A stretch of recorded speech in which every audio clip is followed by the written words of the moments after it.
Ilir Meta, presidenti i Partisë së Lirisë dhe ish presidenti i Shqipërisë, ka reaguar për herë të parë pas përfundimit të zgjedhjeve parlamentare të 11 majit, ku mbeti jashtë kuvendit të Shqipërisë, duke mos arritur të sigurojë një mandat deputeti, edhe pse garoi si pjesë e listës së hapur të koalicionit Aleanca për Shqipërinë Madhështore,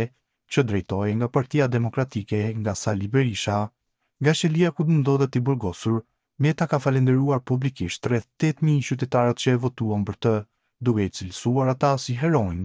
Së pari falenderoi rreth 8.000 zgjedhës që votuan për Ilir Metajn, të cilët i rezistuan presioneve të jashtëzakonshme të narkoshtetit dhe nuk e shitën as lirinë, as shpirtin dhe as karakterin e tyre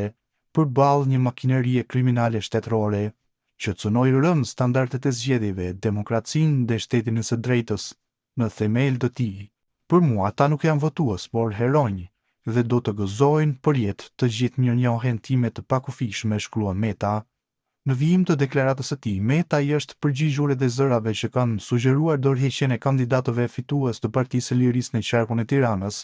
për t'i hapur rrugën hyrjes së tij në kuvend. Disa zëra dashamirës, po edhe të tjerë djallëzor, sugjerojnë si mënyrë për marrjen e mandatit tim parlamentar, dorëheqjen e kandidatëve të Partisë së Lirisë në listën e mbyllur të qarkut Tiranë. Dua t'i siguroj të gjithë se Ilir Metaj,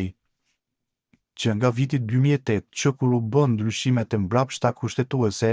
ka luftuar për përfaqësim vetëm nëpërmjet vullnetit të lirë dhe të hapur të qytetarëve në mënyrë të vazhdueshme dhe parimor, sepse kjo është çështje e bindjes dhe karakterit tim dhe si pasojë, nuk mund të pranoj asnjë marifet apo zgjidhje pragmatiste që shkon në kundërshtim me kauzat madhore,